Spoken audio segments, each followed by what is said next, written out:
Recebi agora a indicação de que devo esperar um pouco mais. Mas continuemos. Como bem veem, há uma baixa. O escritor francês Mathias Enard, por motivos de saúde, não pôde deslocar-se até à Madeira. Há um ano também houve um percalço que impediu o Mathias Enard de estar na Madeira. Eu vou continuar a lutar e algum dia há de vir. Mas temos 3 grandes oradores, 3 grandes criadores e o Henrique Amoedo, que é diretor do grupo Dançando com a Diferença. Não sei se tiveram a oportunidade de assistir à peça de ontem, Endless. É uma peça que nunca mais acaba na nossa memória e reflete a genialidade do Henrique. O Henrique vai moderar esta conversa que tem como mote: o belo apenas é o começo do terrível. Incluímos nesta conversa cruzada a Raquel Nobre Guerra, poeta, o Alex Cosblau, que eu também considero poeta, mas é conhecido essencialmente como ilustrador.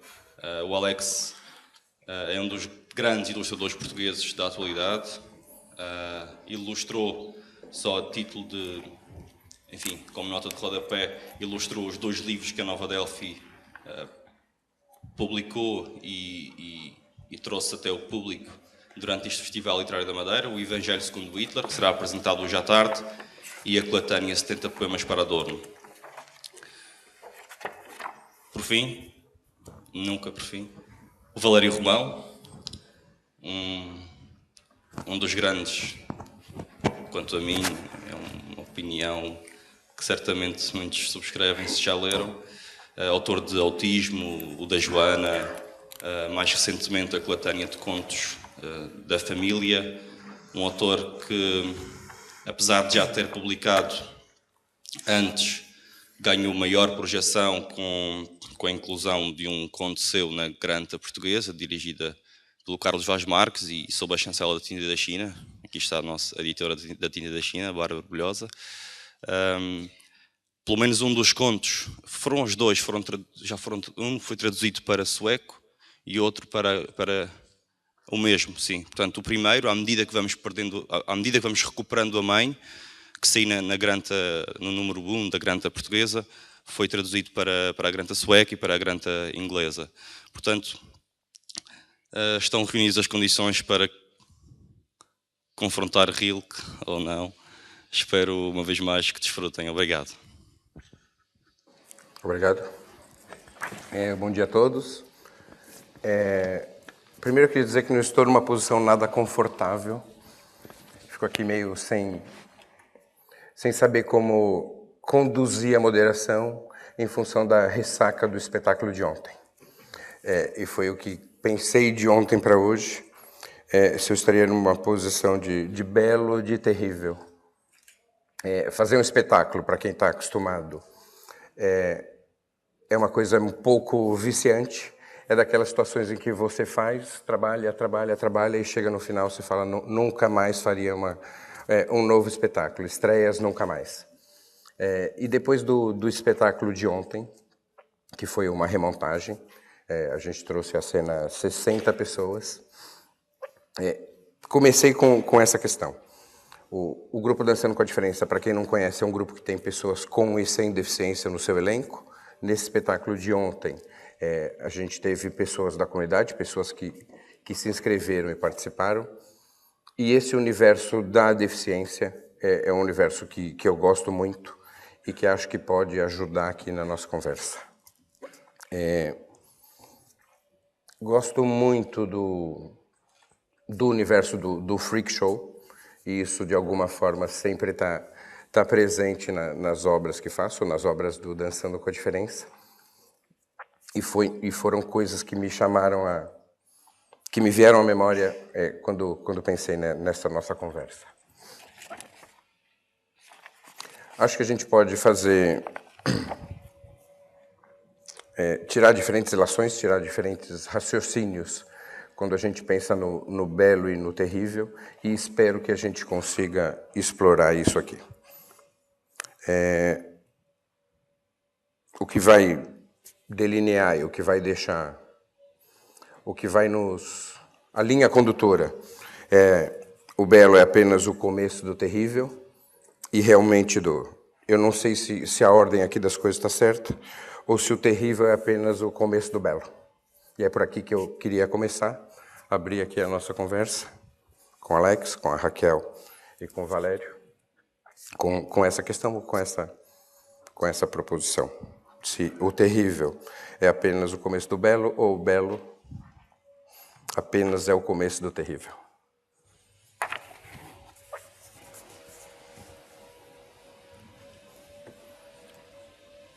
Começo eu? Ok. Quem quiser. Bom dia, obrigado por estarem aqui a esta hora.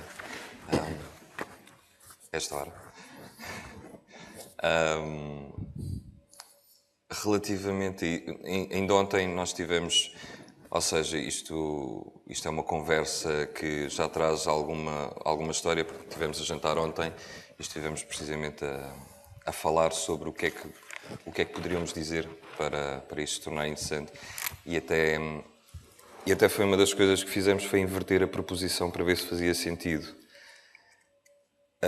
Eu acho que faz mais sentido que o belo seja o começo do terrível, na medida em que o belo pode ser, ou normalmente se o considerarmos a nível diacrónico, é a antecâmara da ruína, ou é uma ruína em potência.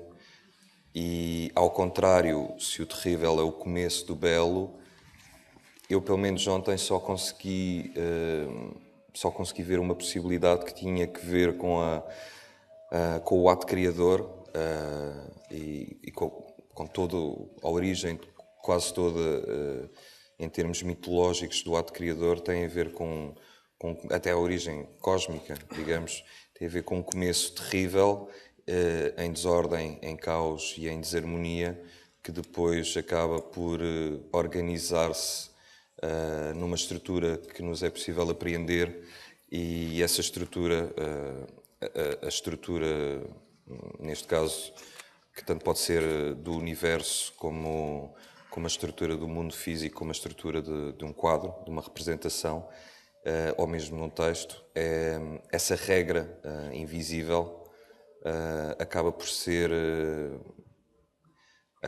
a formulação escondida da beleza, se assim podemos dizê-lo. E agora estava a pensar em passar a bola com uma pergunta que deixaria, não me substituindo à moderação, mas deixaria essa pergunta do que subjaz a nível de organização ao belo ou desorganização, para que qualquer coisa seja apreendida nessa categoria estética. E se essa categoria estética é suficiente, sobretudo hoje. Eu não sei se ontem, enquanto nós conversávamos um pouco informalmente sobre a dificuldade que é falar sobre uma categoria que desde a Antiguidade Clássica vem tentando ser definida, e eu tinha preparado um texto com algumas ideias que acabei depois por abandonar, por achar que talvez fosse, enfim, não fosse adequado a este tipo de situação, uma vez que talvez seja mais interessante entrarmos numa espécie de conversa, diálogo, para também não imprimir uma carga muito fixa. O meu texto começava... Vou só referir uma pequena parte que eu não posso deixar de referir, porque era, no fundo, um repto que eu ia lançar ao Valério e ao Alex, e que começava com um excerto do Coleridge, que é um poema chamado What If, e que o Jorge Luís Borges, na Flor de Coleridge, aborda, conjuntamente com a Flor do Futuro do Wells, diria como que a expressão daquilo que todos procuramos, em termos de concretização de uma estrutura que nos ligue a qualquer coisa que seja de ordem superior ou divina, ou mesmo não sendo teísta, enfim. E o poema diz qualquer coisa como: se tu sonhasses e se nesse sonho atravessasses o paraíso, e se nesse sonho alguém te desse uma flor, e quando acordasses do sonho ainda tivesses essa flor, o que é que acontecia? Esta questão da flor, que é dada em sonhos como representação do paraíso, ou como prova, como testemunho de que existe, digamos, esta dimensão paradisíaca, leva-me precisamente para essa questão que tu colocaste agora, sobre se a estética, a conceptualização, a percepção de dimensões menos mundanas é suficiente.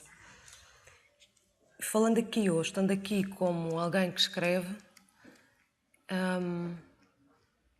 eu diria que a Flor de Coleridge talvez seja uma espécie de isqueiro. Eu sempre interpretei esse elemento da flor como qualquer coisa que não podendo ser teleportada no tempo, chegaria aqui como qualquer coisa perecível, ou seja, que morria ou deixava de existir a partir do momento em que fosse transposta do onírico para o real. Portanto, eu acho que, como alguém que escreve, que pensa agora neste momento, sobre aquilo que faz, eu diria que há uma tentativa de acender esse isqueiro, ou de comer a flor, e nesse gesto de comê-la e de assistir à sua digestão,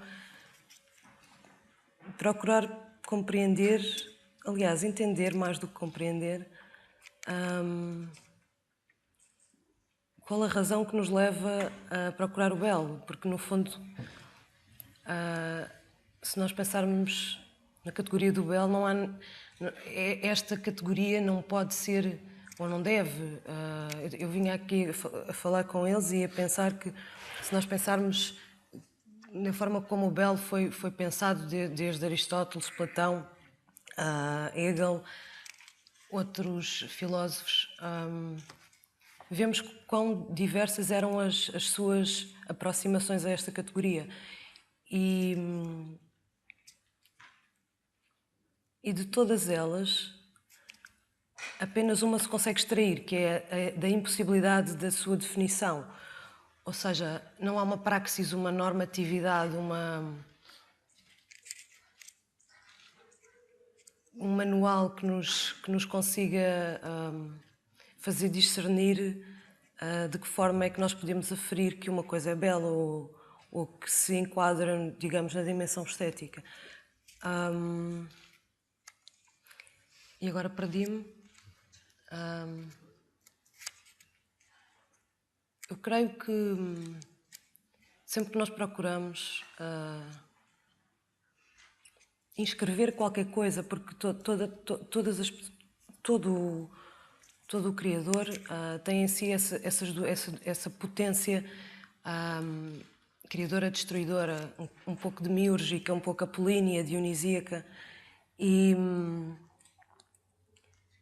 à força de querer romper com uma certa escuridão ou com uma certa noite,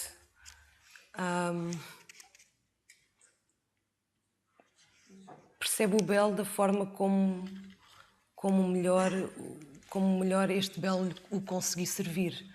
Servir não no sentido utilitarista, mas servir no sentido de como o belo pode desenrolar-se como uma manta que o agasalhe, enfim, que o ilumine 3 passos à frente. O canto, por exemplo, faz isso de uma forma um pouco seca. Mas, por exemplo, eu vou já terminar, a percepção que nós temos dos dados, das coisas mais mundanas, mais materiais, mais imediatas, é, a meu ver, e quando perguntam porquê que se escreve e como é que se chega a escrever de determinada maneira e como é que se escreve sobre o horrendo, sobre o grotesco, como é que através do grotesco se chega ao sublime, eu diria, porque vim pensando acerca disso,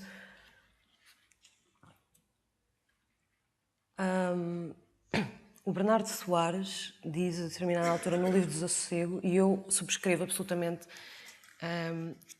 esta passagem, em que ele fala na monotonização das sensações.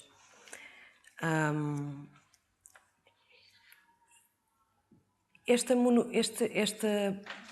tentativa de tornar o real ou a realidade uma coisa quase pacenta, como se fosse um cão que está aos nossos pés e que nós descansamos para poder recostar-nos e, enfim,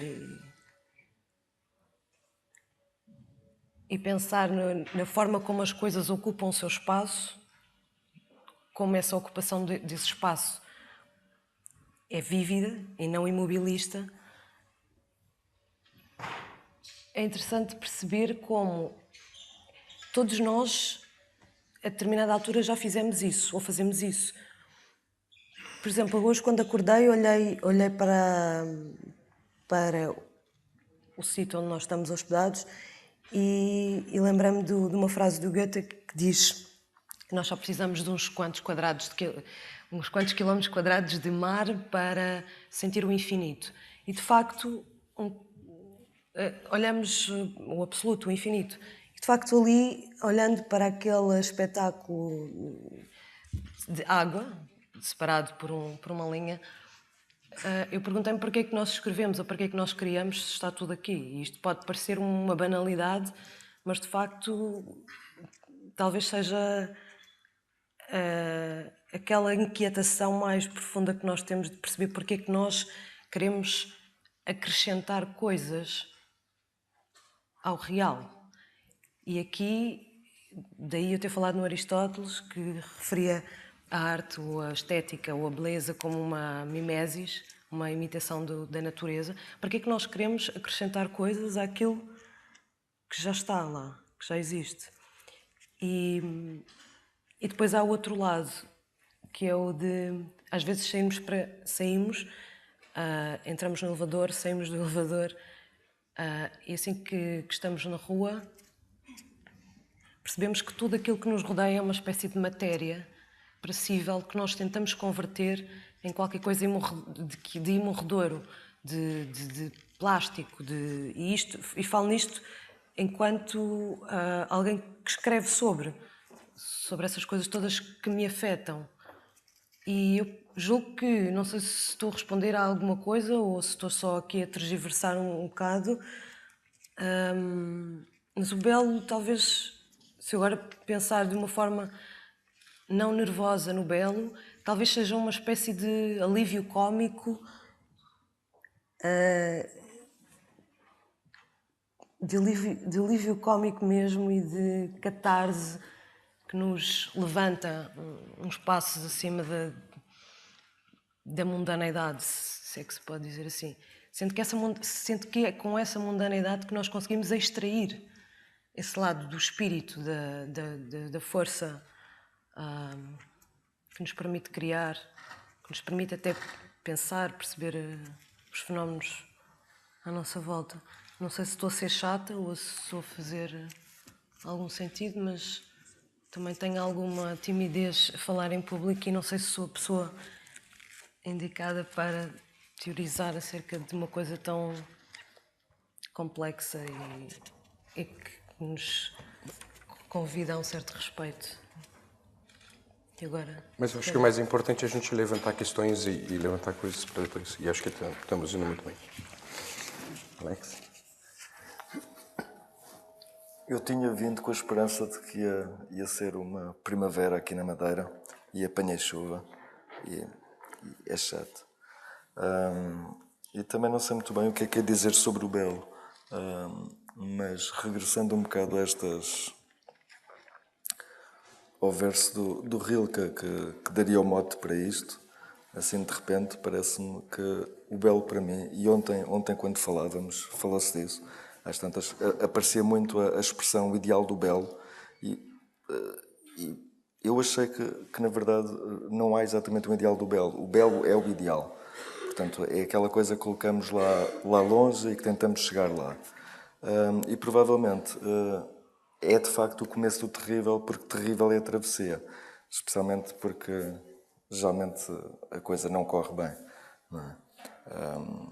Até porque se correr bem não há muito mais para fazer depois disso. Chega-se ao Belo e não é que se pode prolongar esse instante para sempre.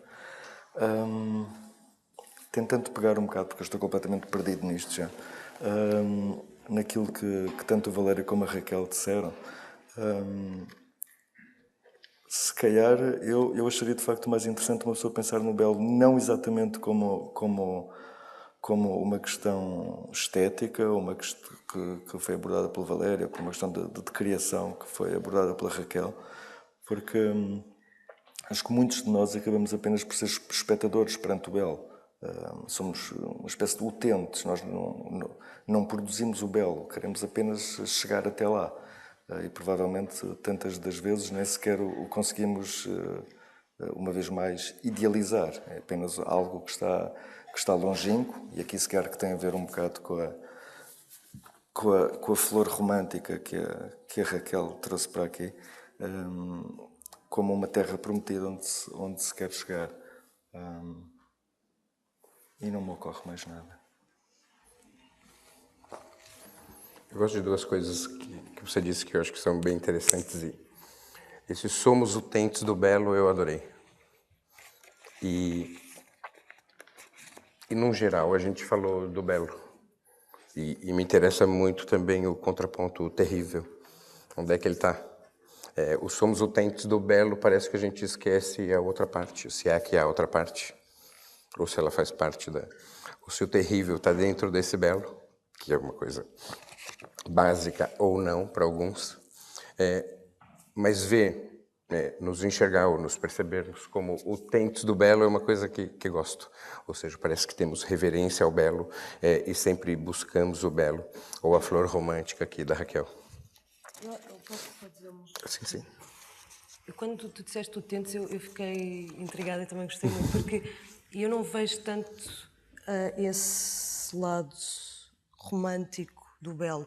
Eu vejo mais, quando tu dizes utente, eu imagino logo um hospital, e imagino a beleza ou o belo, ou qualquer coisa como uma doença mesmo de que nós padecemos. Talvez não doença, mas qualquer coisa que nos afete, e que nos afeta de tal ordem que se dá um momento quase apofático em que nem pela negação nós conseguimos chegar lá.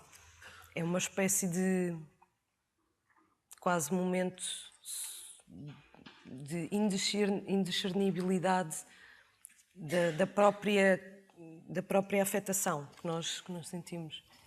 E isso é engraçado porque se nós pensarmos, por exemplo, na saúde e na doença, de que fala, por exemplo, o Nietzsche na genealogia da moral, conseguimos perceber de que forma é que o juízo sobre o gosto, sobre o belo, é tão complexo quanto polémico. E porventura isto se calhar não chegará a lado nenhum, até porque não sei se o belo será... É mesmo, nós somos mesmo utentes, ou passageiros, como que transeuntes por entre. Não sei se queres comentar, dizer alguma coisa sobre essa afetação do belo. O que disseste relativamente à saúde e relativamente à beleza, para mim faz sentido e volta... Tu que gostas de hospitais. Sou um utente. Mas faz sentido na medida em que a concepção que nós temos de belo, e daí talvez poderíamos fazer também a pergunta porque é que temos algum prurido em falar de belo hoje na contemporaneidade, porque é que não dizemos, porque é que perante um quadro escolhemos outros adjetivos, porque é que perante uma música escolhemos outros adjetivos e não este? E porque é que estamos a falar dele como se fosse uma coisa arcaica ou uma peça de museu que nós estivéssemos a olhar para ela conservada em formol e tivéssemos que a descrever perante uma plateia de naturalistas? Porque é que esta categoria, na verdade, tem tanto de desuso como de reverência? Exatamente. Porque é que ela corresponde a uma ideia clássica de organização, apolínea, de uma determinada regra de proporção, e porque é que isso agora, neste momento, é uma coisa que poderia ser quase tida como uma lamechice, esta regra? Porque é que a modernidade levou décadas a espatifar, a escangalhar isto, até torná-la qualquer coisa. Podemos ver isso claramente em Pollock, a regra da desregra, o caos como o único princípio criador, a única limitação é o tamanho do quadro, a amplitude da tela na qual se pode desorganizar, no fundo, qualquer coisa. E porque é que isso nos afeta muito mais hoje em dia do que propriamente a ideia clássica do belo, que corresponde à tal ordem, que corresponde à tal harmonia, que corresponde, no fundo, a um estado de saúde, de celebração da saúde, do corpo atlético, no fundo, porque essa regra tem como, se formos para a escultura grega é evidente, e mesmo para a Renascença, tem como lugar e ponto de partida o corpo belo, e o corpo belo é um corpo saudável, não é o corpo da moda da contemporaneidade, que não é um corpo saudável. Porque é que nós estamos, no fundo, a reverenciar uma coisa à qual não aderimos? Nós estamos a falar disto, mas no fundo isto está morto. Isto é uma peça de museu. Esta ideia do belo é uma peça de museu. Eu compreendo e concordo com o que estás a dizer, e estava aqui a lembrar-me, a pensar que talvez tenha sido porque nós isolando, quando nós deslocamos qualquer coisa do seu lugar habitual, a menos que sejamos artistas como a Duchamp ou outros artistas que criaram o found object e que acabaram por fazer da arte uma espécie de descotidianização do cotidiano, retirando a coisa de um sítio para um outro, que toda a gente conhece, o urinol, etc. Outros objetos e coisas instalatórias desse nível.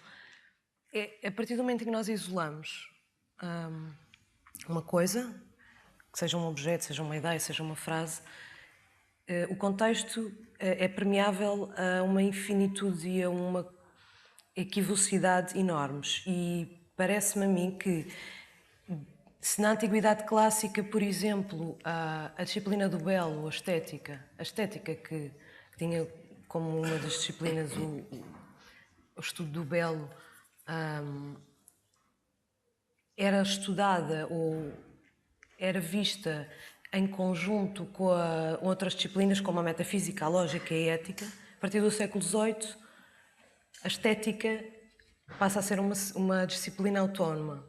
E passa a ser uma disciplina autónoma fazendo disto uma espécie de ilha, de ilhéu. Portanto, acabando por retirar daí uma quantidade de dimensões que talvez sejam importantes nós ponderarmos. Se o belo, por exemplo, se liga, se esta dimensão estética se pode ver ou pensar em relação, em conexão com a metafísica, a ética. Nós ontem falámos isto, da questão do belo ser... Sim, essa é a questão grega, não é? O belo e o bom andarem de mãos dadas, e até estamos a dar exemplos que têm que ver precisamente com essa relação ainda muito subrepticiamente é uma espécie de enclave na nossa cabeça que não desaparece, esta relação entre o belo e o bom, e nós podemos ver isso nitidamente quando, por exemplo, o American Psycho, que estávamos a falar de ontem, funciona porque o gajo é bonito, e é muito mais terrível por isso. É que não se concebe que a beleza possa conter um elemento de maldade intrínseca, e o filme funciona porque mostra essa regra a funcionar, e como essa regra funciona, e mostra que a maldade... Aliás, estamos a falar inclusivamente da Leni Riefenstahl, como separar o triunfo da vontade enquanto documentário e objeto cinematográfico do nazismo. Eu até acho que hoje em dia nós somos muito mais, se tivéssemos que escolher entre dois clubes, e o belo e o terrível fossem dois clubes, nós somos do terrível. Nós somos fãs do terrível, muito mais do que do belo. Eu acho que temos um pezinho Achas? num e no outro. Mas eu acho xixi que no meio. eu acho que o caminho para o belo passa muito mais, e nisso concordo absolutamente com o Alex, passa muito mais pela vereda do terrível do que propriamente... Aliás, nós achamos que... Nós temos inclusivamente a ideia absolutamente peregrina, que nunca aconteceu em século nenhum, de que o inferno é o céu. É invertido. No inferno é que é bom. No céu é uma chatice. Nós somos do terrível. Eu passo a bola agora. Esse inferno é o céu também me lembrou mais uma coisa. A gente no Dançando com a Diferença tem uma das colaboradoras que teve um cancro na língua. Então ela fala bem assim, é bonito, e brinca muito com essas coisas, e fala com ela. E ela sempre fala, eu quero estar com vocês no inferno, porque vocês brincam com a minha língua e brincam com a forma que eu falo, e vocês são todos do inferno. Então essa coisa é um jogo que pra gente no grupo é muito engraçado. E daí me lembra uma outra história que eu queria jogar aqui pra gente falar e saber se a gente está falando, e isso vem na sequência do que a gente falou, do gostar dos hospitais ou não. Do Belo e do Terrível é uma história que eu vi ontem de uma mãe que também teve um cancro e descobriu que estava com cancro. E acho que estou indo para o Terrível, já que a gente é do... Eu claramente sou do Terrível e adoro o time dos Terríveis e estaria lá. E uma mãe que descobriu que estava com cancro, ainda grávida, a gravidez estava no final, levou a gravidez até o fim, teve o seu filho, e depois de ter o filho, os médicos disseram, você tem pouquíssimo tempo de vida, e as opções que você tem são ou não faz nada, e deixa e segue com a doença, e provavelmente vai morrer muito rápido, ou faz uma cirurgia e você vai ficar depois com o seu rosto totalmente deformado. Quando você se olhar no espelho, você nunca mais será a mesma. Então você pode ter quais são as opções, são essas, e a decisão é sua. E ela decidiu que faria a cirurgia, e depois da cirurgia, com o seu filho, começou a viver tudo o que ela imaginava que podia, os sonhos que ela teria com o filho, de fazer, as vontades, enfim, os desejos que ela tinha de fazer com o filho quando ele tivesse 18 anos, ela fez com ele quando ele tinha 5. Então eles iam à ópera, e ele tudo muito bem vestido e tal, iam a Paris, à ópera, e lá estava ela com o filho, iam para o spa, iam para cá. E depois ela pediu para registrar tudo isso, guardou isso num registro de livro, uma pequena história, numa caixa que vai ser entregue para ele só quando ele fizer 18 anos. Ela já faleceu e isso só vai ser entregue depois. E para mim aqui, essa história é interessante, é uma história que real, palpável. Eu acho que a gente traz essa questão para uma coisa muito mais palpável e não tão distante quanto esse assunto como tratar o belo como uma peça de museu. Acho que isso é palpável. Estamos aqui em que domínio? No belo ou no terrível? Com uma coisa tão palpável quanto essa. E jogo essas duas questões. A questão de uma coisa muito prática, que é o falar assim, brincar que está no inferno, quanto essa questão dessa mãe que deixa a sua história, os seus registros e suas memórias para esse filho que depois, mais velho, vai poder conhecer a mãe ou que ela quis que ele conhecesse dela.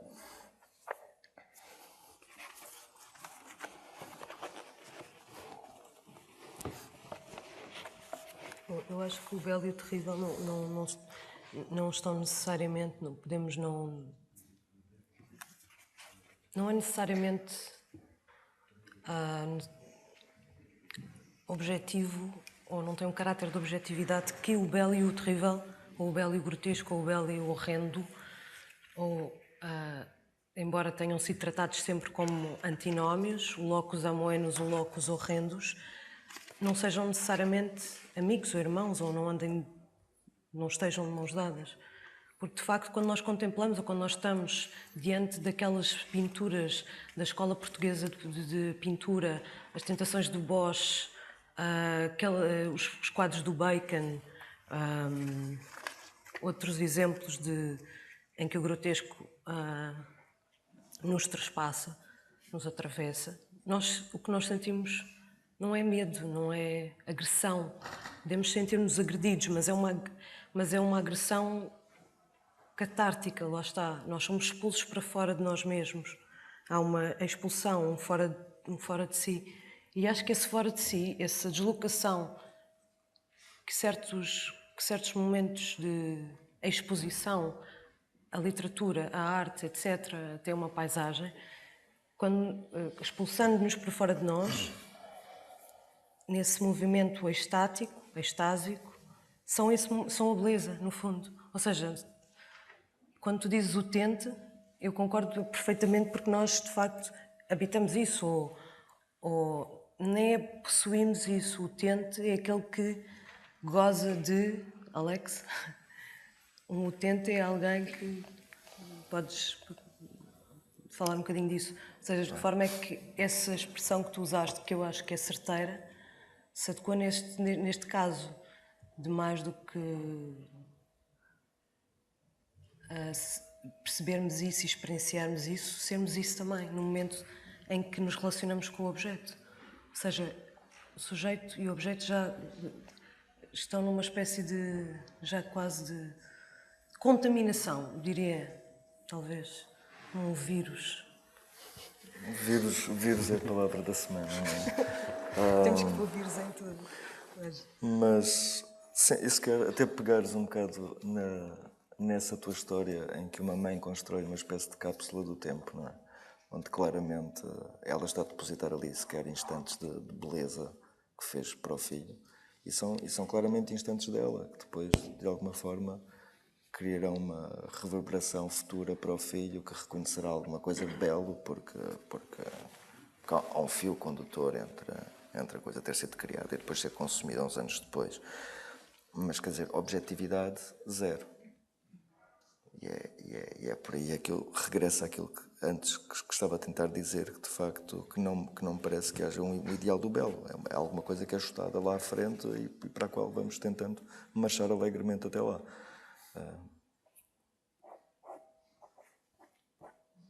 Mas isso não é a definição de uma ideia, em geral? Tipo, uma coisa que tu não consegues, de algum modo, nem com sobredeterminação, definir uma coisa perante a qual aquela velha conversa platónica, toda a gente sabe o que é o belo, até alguém perguntar o que é o belo. Claro. E não é essa... Há coisas que sequer é mais fácil às vezes de reconhecermos do que definirmos, não é?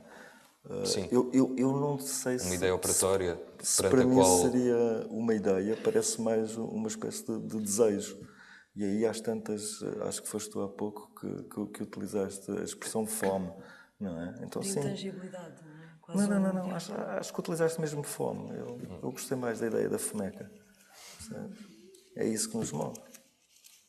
Engraçado, essa expressão do desejo, que no Ocidente, por exemplo, na dança, que podemos ver como uma... Aliás, não só na dança, quase na arte toda, como uma forma de elevação. O balé clássico, eles querem voar, não querem estar no chão. No Oriente... No balé contemporâneo eles estão sempre no chão, curiosamente. No Oriente, por exemplo... Mas já viste como isso se liga um bocado com o que estávamos a falar há bocado da destruição de um ideal clássico de beleza, em como passámos a modernidade toda a tentar escavacar aquilo que tu dizes que é uma ideia orientadora e que nós não queremos ir para lá. Mas isso, quer também é um erro. Por exemplo, quando a Raquel apontava como exemplos, e costumam ser assim, quase um bocado os paradigmas, o Bosch, o Bacon e isso tudo, não é? E são exemplos acertados, daí serem paradigmas. O chato é que depois, quando a coisa se transforma numa espécie de eu vou criar o grotesco, porque, sei lá, em rigor, o Bacon, ele não está a pensar que está a querer fazer o que fazia quadros grotescos. Lembro-me de uma entrevista dele, onde às tantas lhe perguntavam isso, não achava aquilo horrível, e ele, provavelmente com um copo de vinho na mão, disse qualquer coisa. Horrível são os quadros do Vasarely. E isso, pronto, eu subscrevo. mas parece-me bastante mais interessante. É apenas uma questão, eu nem diria de deformação, não é? Mas até se prende com outras coisas, não é? Tu tens o advento da fotografia que faz-nos repensar toda a questão da imagem e como é que representamos a coisa. Não é? Então vamos tentar simplesmente arranjar um outro ângulo para representar o que temos diante de nós. E vamos forçando isso, não é? E todo o modernismo da pintura é isso, o cubismo, essas coisas todas. E às tantas, sim, se calhar, se mostrares isso a alguém que vem diretamente do século XVI, aquilo não faz sentido, é grotesco, é assustador. Mas não é esse, não creio que fosse esse o móvel neste caso específico, do Francis Bacon. Ele não está ali a querer assustar ninguém. Não é? E o Bosch? Achas que ele estava a querer assustar alguém?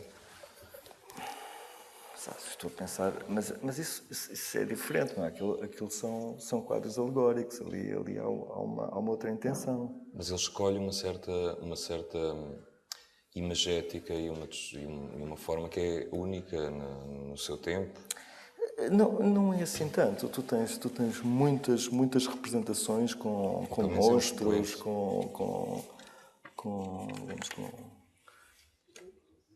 com seres bestiais, não é? Tu tens muito disso. Sim, no fundo era a única forma de as pessoas conceberem o inferno, era desenhá-lo. Sim. Eles tinham que ver esse tipo de imagética para acreditar nele e sentirem reforçado esse medo. E que é engraçado. Para se sentirem representadas. Aquilo tem um efeito quase, não diria evangelizador, mas sim. Não, ou seja, o movimento é esse. Cola com a Leni Riefenstahl. Aquilo é programático, aquilo é marketing. Não é? Aquilo tem uma intenção que não tem a ver com a arte. E neste caso, ele até lançava outra vez a bola para a mesa, como é que este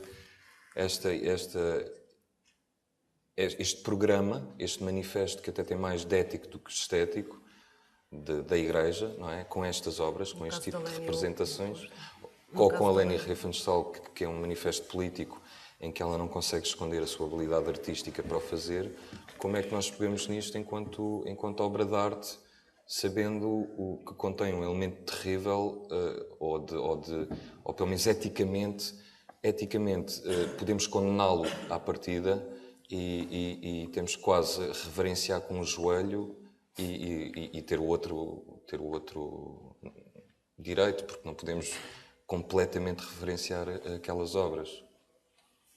Porque a partir do momento em que, como há bocadinho eu dizia, se calhar um bocadinho confusamente, que a estética se tornou numa disciplina no sentido de estudo e investigação autónoma, desvincula ou ficam desguardadas as outras dimensões e, portanto, permite-nos, isolando o elemento, decompô-lo apenas nesse campo, no estético. Por isso é que os filmes da Leni, as tentações do Bosch, nos podem provocar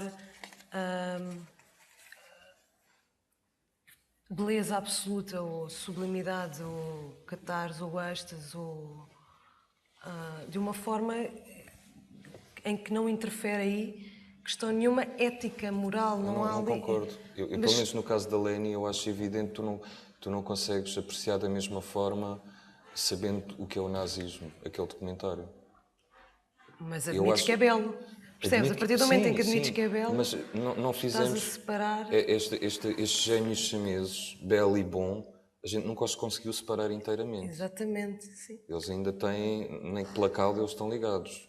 Porque tu olhas para aquele filme e tu, aliás, admites representações do belo em funções que têm a ver Até com o orgânico. âmbito da ética.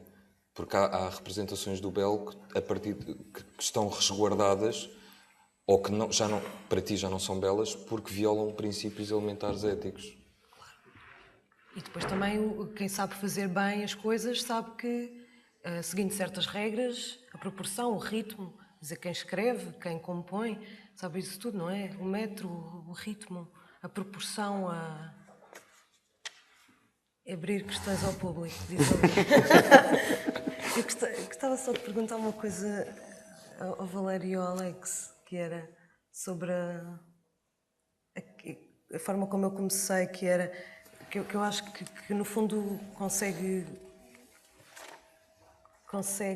pôr-nos a pensar um bocadinho sobre isto, que é da flor eu não queria estar a insistir, mas de facto há qualquer coisa de perplexidade aqui, de supormos que existe um paraíso, ou que existe ou que nós somos decaídos dessa dimensão adâmica, ou que somos parte desse somos uma partícula de qualquer coisa que já fomos. E o que é que, se vocês e nós sonhássemos de facto que estávamos no paraíso e no paraíso nos dessem uma flor e nós, quando acordássemos, tivéssemos essa flor na mão, o que é que fazíamos com essa flor? O que é que fazíamos? Porque aquilo que me ocorre dizer é que eu comia a flor. Não conseguia fazer mais nada senão isso. O que é que vocês faziam? Eu passaria a questão ao público e podem fazer perguntas desde que respondam o que fariam com a flor. Podemos? Dúvidas, questões e ansiedades, como eu costumo dizer. Ansiedades é igual. Ansiedades.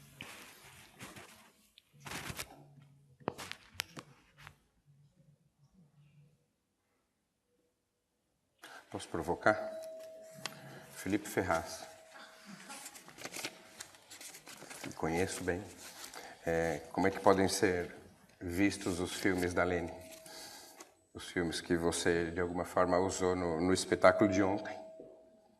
Eu estava a pensar nisso em relação ao que o Valério estava a dizer. Se calhar são das poucas obras que... Para o microfone, Felipe, só, por favor. Ai, isto é assustador. Visualmente, são das poucas obras que não têm monstros assumidos. Pá, aquilo é... Para uma obra funcionar artisticamente, tem que ter ali um contraste, uns monstros.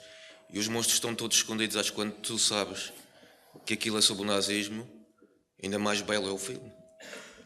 Porque descobriste todos os monstros que estão escondidos naquela história. Acho eu. Eu percebo aquilo que tu queres dizer, mas não sei se concordo, porque isso corresponde a dizer que, e talvez haja uma ligação mais óbvia do que para mim me aparece, que a revelação de qualquer coisa, ou a exposição de qualquer coisa, é uma das características da beleza. E eu acho que muitas vezes é a ocultação, ou seja, caminho contrário. Mas o que posso dizer? Ao veres aquilo como a representação do nazismo, o filme tem uma beleza assustadora. Tem uma dimensão terrível e se calhar que pode ser chamada de beleza.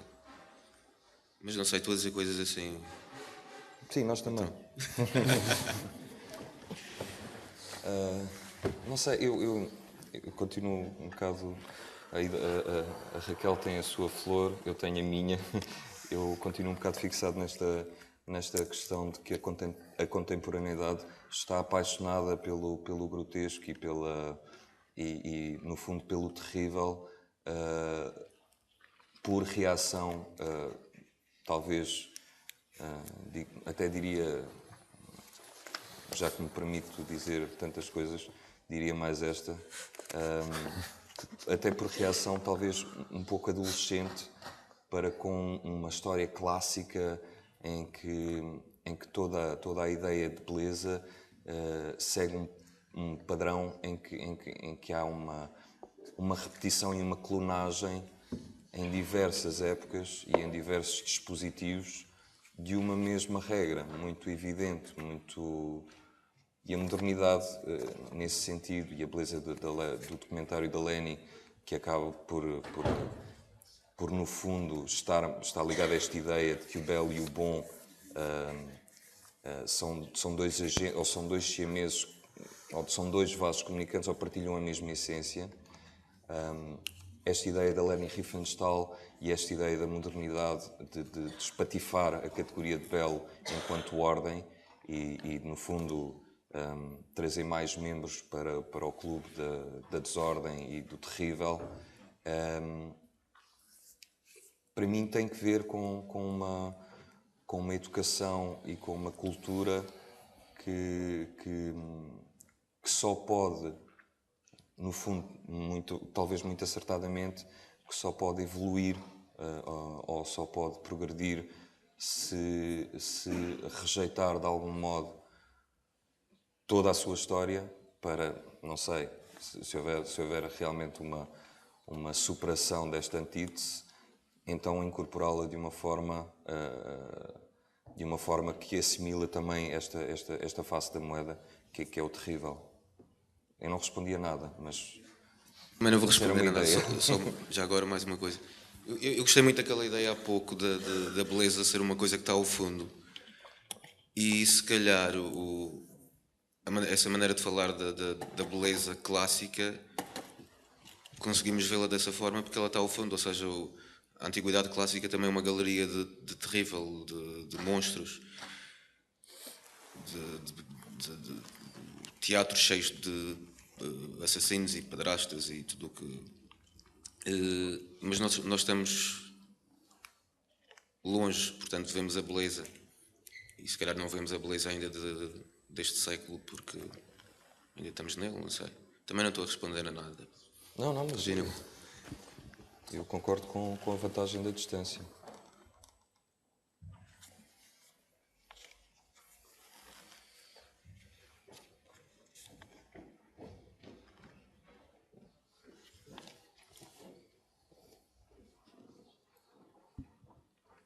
Bom dia. Concordo sem dúvida que os gregos misturam o conceito de belo e de bom, até porque temos 3 palavras para isto em grego. Para mostrar o conceito de belo e de bom temos agathos, mas por outro lado os gregos também fazem a distinção destes 2 conceitos. Para bom temos a palavra também kalos e para belo a palavra oraios. E para efeitos de tradução, por exemplo, o oraios é usado para descrever uma coisa bela na sua própria natureza, enquanto que o agathos e o kalos é uma coisa bela da criação do homem e da própria construção humana. Daí que, para os gregos, o bom necessariamente é belo, mas o belo nem sempre é bom. E vemos isto, por exemplo, pegando aqui na frase, o belo apenas é o começo do terrível, quando temos, por exemplo, no século XIV a.C., a Guerra de Troia, que o começo da Guerra de Troia foi a figura de Helena, que é uma figura extremamente bela desde a Antiguidade Clássica, que depois vemos desenvolver no século VIII com Homero e depois com os cantos cíprios, e no século V, que é a contemporaneidade de Aristóteles, e em várias tragédias também, por exemplo, como Eurípides, como, sei lá, Orestes, que nós conhecemos, em que há ali todo o terrível, por ser uma tragédia, mas que a base desse terrível é o belo, a figura de Helena, sempre. E depois, este conceito também do belo é apenas o começo do terrível. Também vemos no século XX, por exemplo, com Virgílio Ferreira, que é um autor que eu gosto bastante, quando ele se refere à sua mulher Sandra, ele diz: nada mais belo que o teu corpo, por isso nada mais horrível, nada mais terrível que a sua degradação. Isso fez-me lembrar, se posso assim em segundos, um texto do Mário de Sá Carneiro, Loucura, em que, vocês lembram-se desse texto, em que Marcela, sim, eu não me recordo o nome dele, em que ela é tão bela e ele ama essa beleza de uma forma tão pouco física, quer dizer, ultrapassa essa parte física, que lhe diz que vai desfigurá-la para poder amá-la plenamente e para sempre. Ou seja, é uma forma completamente grotesca de encarar o belo na sua, quase, não diria essência, mas no fundo... Se ela desfigurar, ele é o único que tem memória dela. Mas eu, por acaso, não vejo assim. Eu vejo como um amor... o desejo de uma beleza sem rosto, sem aquela... da essência, pronto. E não da imanência, portanto. Depois disso.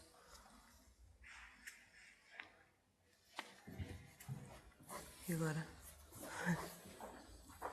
Entramos por indicações. Provocações. Olá, bom dia. Uma vez mais. Aqui atrás. Atrás. Valério, tens aí o teu iPhone? Tenho. Eu sugeria que tu lesses um excerto da família da Rita. Estás a brincar? Não, não estou. Falávamos agora sobre a desfiguração, sobre a posse. Está bem, eu faço esse karaoke. Faz isso karaoke? Obrigado. Mas só por ti. Queres música? Eu peço desculpa porque ainda tenho que procurar aqui. Estive pensando na resposta da Flor, o que eu faria com a Flor. E eu acho que eu colocaria a Flor num copo com água com antibiótico. Se for por aqui pela nossa conversa, por onde vamos, estamos infectados pela beleza dos hospitais. Eu deixava ali. Porque a Flor está envenenada, eu acho. Sim, A Flor está para ver se ela... Para ver se ela se salvava, se ela ficava bela de novo. Depois a pessoa saía à rua e via canteiros com flores ainda mais viçosas. Já agora, a Raquel comia, o Henrique metia num copo com água, com antibióticos, não é? Exato. O Alex e o Valério? Eu não gosto muito de flores, na verdade. Mas faz-me lembrar a história do Pascal, em que ele dizia que se um homem sonhar, se um camponês sonhar todos os dias que é rei e um rei sonhar todos os dias que é camponês, como é que se distingue a vida de cada um deles? Esta história do testemunho da flor, alguma coisa que se traz de um sonho, mais do que um paraíso, para mim, de um sonho, de uma coisa na qual nunca se esteve, ou se esteve apenas de uma forma imaterial, é para mim o testemunho da realidade. Como é que se testemunha de facto a realidade? Como é que sabemos que isto não é uma coisa da qual vamos acordar? Sim, é como o Bernardo Soares, que só pode sonhar ser o rei o príncipe da Dinamarca porque não é nada. Portanto, poder ser tudo não sendo nada, ou poder ser tudo de todas as maneiras precisamente porque não sei nada. Ou seja, quando não sei nada pode-se no fundo sonhar tudo. Sonhar ser tudo, se já se nascer rei, já não se pode sonhar... Ser rei. Quer dizer, sonhar para baixo pode sonhar para baixo. Normalmente sonhamos para cima, não é? Sonhar para baixo é uma boa expressão. Sonhar para baixo no sentido de gostar de ser. E tu, a Flor? Ficava na cama. Não... Mas quem é que pôs... Quem é que estava na Uma pessoa acorda, não é? O que se passa na cama, fica na cama. Primeiro o café. Depois tratamos do resto.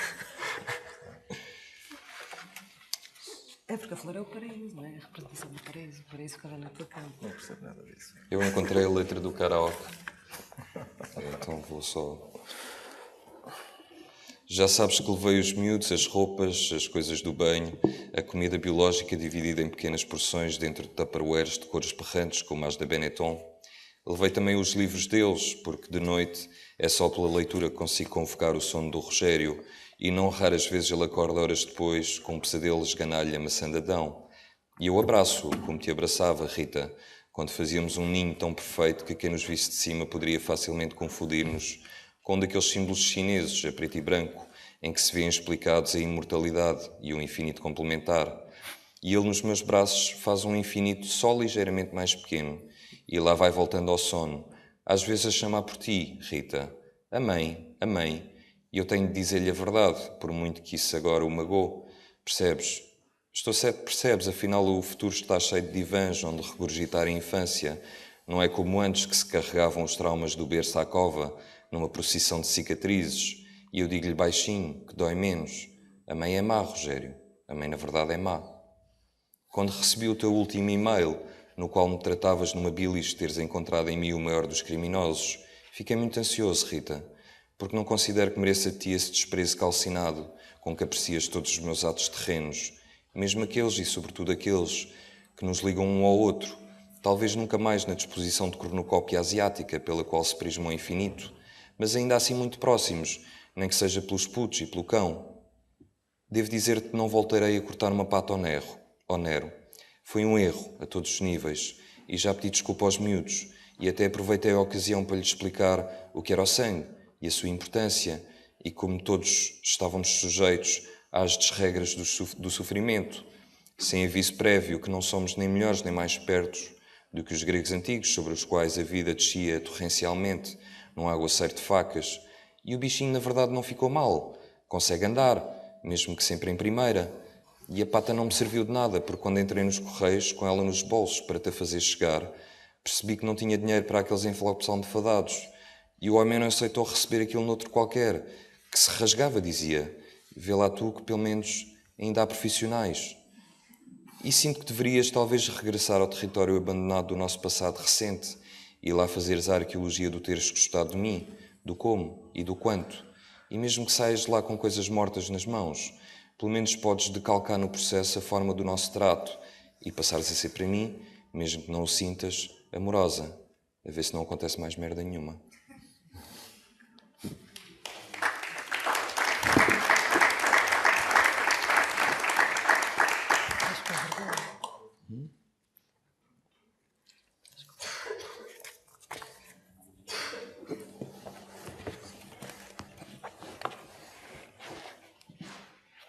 Voltamos ao público? Vocês também podem cantar.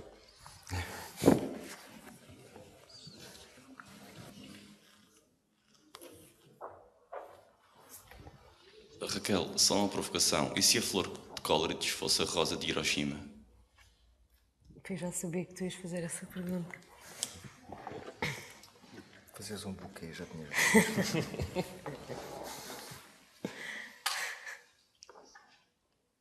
Não sei responder.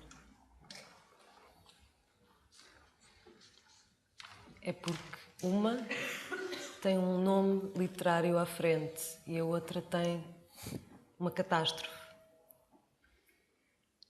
E acho que prefiro ser um espectador com naufrágio do que um naufrágio com espectador.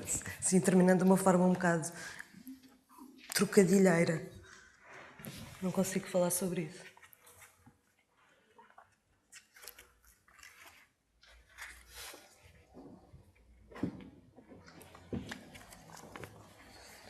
Obrigado. Obrigado. Não? Ai, não é obrigado. Eu pensei que... Não, eu acho que sim. Eu acho que vamos para o obrigado e acho que voltamos ao começo, para ser trocadilheiro. Porque eu acho que a gente não... E já achava isso quando começamos, a gente não consegue saber, para mim, não é claro se quem está antes, se está o belo ou terrível, se é um começo ou se estamos falando de uma forma circular, onde a gente volta e passa por todos os lugares, vai encontrando flores e hospitais e vírus, e vamos nos infectando todos aqui. Ok? Dúvidas? Questões, ansiedades? Mais alguma? Obrigado. Obrigado a todos. Obrigado.